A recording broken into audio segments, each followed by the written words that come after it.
Coming up on today's episode of Technoid, the Google Pixel 5 price leaked along with the Pixel 3a, and you're gonna want to see what I'm gonna have to say.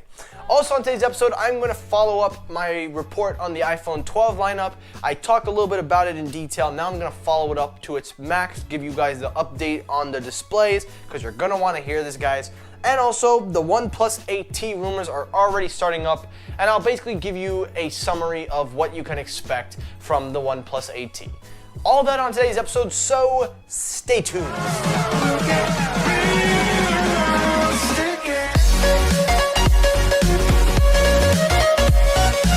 Hey, what is up everybody? Michael here. Welcome back to Technoid. Hope you're all doing excellent. Thank you guys for tuning in. Now guys, yesterday's episode I talked about the Pixel 4a, and I want to kind of keep that flow going by talking about the premium flagship, because a lot of people were agreeing with what I was saying. And also, if you missed yesterday's episode, definitely check it out. But now that we got this crap out of the way, let's get it going. So story number one, first story up. Now, before we talk about the Pixel 5, let's get a couple of things out of the way.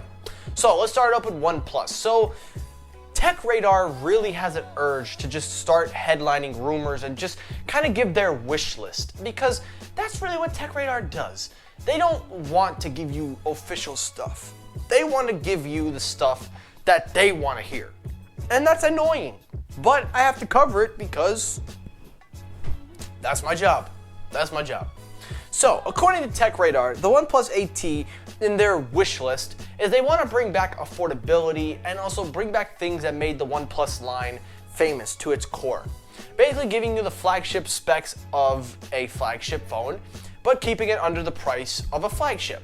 Now, the OnePlus 8T they're hoping for will get a telephoto lens and also keeping wireless charging, but also keeping it under the $1,000 price tag. Now listen, I've been on the record, the OnePlus 8T for me is a basic refresh. It's not really something you can expect a lot of hype from, but for the first time ever, I'm starting to get a little bit of urgency from OnePlus, because they're already releasing the OnePlus 8Z, which is their budget end version, which I've already talked about. You could check it out at the end of the video.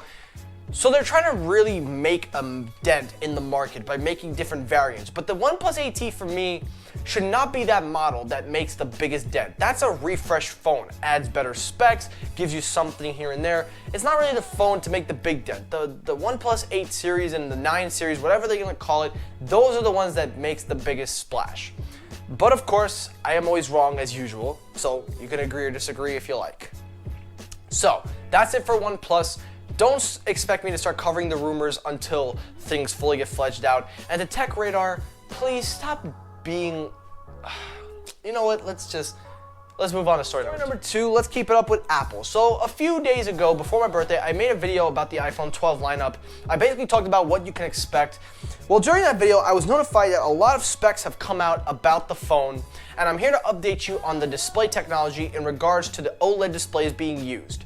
So, during the time of the recording of the video, I had no idea what the iPhone 12 lineup was going to be called. I had no idea, but then Pateur decided to release the video and go, alright, we got everything and stuff, and that killed all the hype, but still, it doesn't matter. He released everything, John, and basically what you need to know, the iPhone 12 lineup is going to be the iPhone 12, the iPhone 12 Max, and then you have the Pro models, the 12 Pro, and the 12 Pro Max.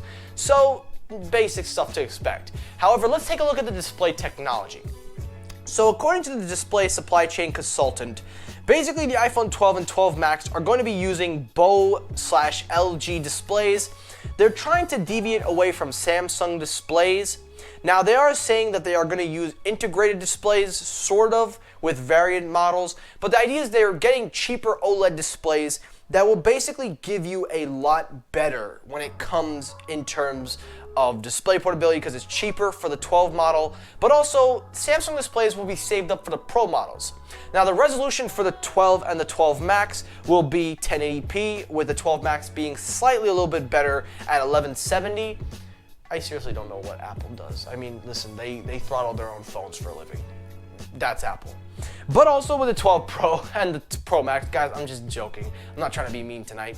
But also the 12 Pro and Pro Max, they will both have Samsung displays, because Samsung displays are far more superior. They have better quality.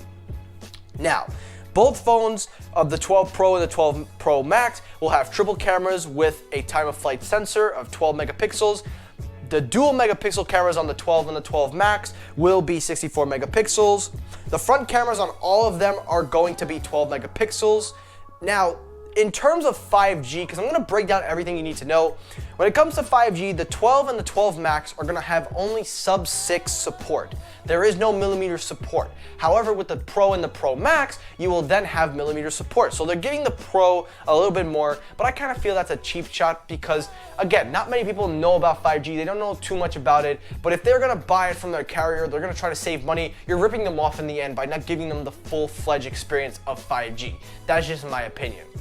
Also continuing, they will both have 4 gigabytes of RAM in the 12 and the 12 Max, and the 12 Pro and the Pro Max, 6 gigabytes. Now the price variance for the 12 will be $649 to $749, and the 12 Max will be $749 to $849, and then of course $999 for the Pro, and then the Pro Max will be $1,099. So that's everything you need to know about the iPhones. I'm not gonna give my honest opinion because there's still more news to come, but that's everything you really need to know since my follow-up, so I just wanted to follow that up. So, now that I got that out of the way, that's all you need to hear. Let's get it over to Google. So the last story up, let's get it to Google. Now guys, I apologize if I spent a little bit of time on Apple. I really do apologize. Normally, whenever I save my last story for the end, I usually like to keep that a little bit longer, go into detail. So I apologize everybody if I drag that out. But if you've made it this far into the video, comment down, hashtag Coca-Cola. Let's see if anybody remembers that.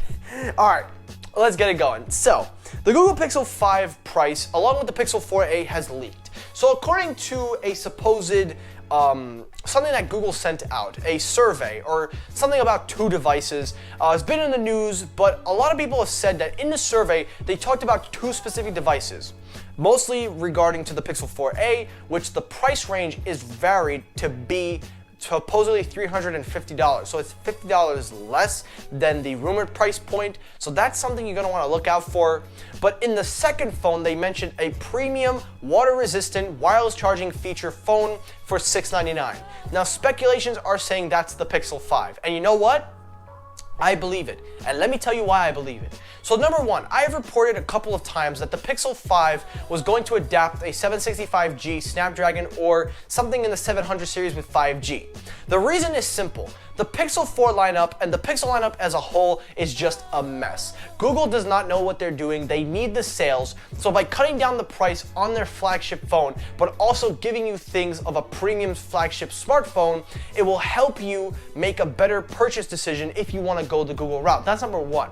Number two, the 765, while it's not the most fast or reliable chip, it is still a worthy enough CPU, plus its built-in modem has 5G. It supports sub-6 and millimeter waves, although the speeds are a little bit throttled, but right now in the current status, 5G really isn't supported to its full potential that it's worth, so it makes sense that they would want to go in that route. And number three, just like what I said, 5G is not there yet. So it makes no sense to put the 865 in when you can never reach that full peak. By putting the 765, you will allow users to reach 5G to what it is currently capable of. Now, all that's going to change once the T-Mobile and Sprint merger merges, and also when Verizon expands their millimeter wave and also expands their 5G. But this is a smart move on Google, because normally the Pixel line, like I said, it contradicts what I said in yesterday's episode. When you talk about 5G, the phone that should get it first is the premium phone. They would not put 5G in a mid-range before their flagship. So by putting the 765G chip into the Pixel 5 and letting the 4a be the 4G LTE variant, being a 730 or whatever they're gonna put in it, this just contradicts, like I said, everything that I said, and it backs up my claims that they know they're failing and they want to pick up the pace. Now, putting a 765G chip in their flagship does kind of sound very weird, but knowing Google and its optimization of stock Android, and also considering a price reduction of $100 compared to their first variant, it makes a lot of sense to me, the average consumers, and pretty much what you're going to get in terms of value. So I see no reason why this is a problem or anything to disagree about. And again, if you disagree with what I'm saying, it's my opinion. You don't have to agree. So if you disagree, let me know your thoughts down below. And that's it for today's episode of Technoid. So guys, thank you so much for watching. I am exhausted. I'm filming this Monday night, so by the time you're seeing this, it's either going to be Tuesday morning or Tuesday afternoon. But anyway, guys, thank you so much for watching. I hope you enjoyed the episode. If you did, hit that like button. If you disliked the video, hit the dislike button. That works as well. Helps circulate my videos. As always, guys, thank you so much for watching. Take care, everybody, and peace.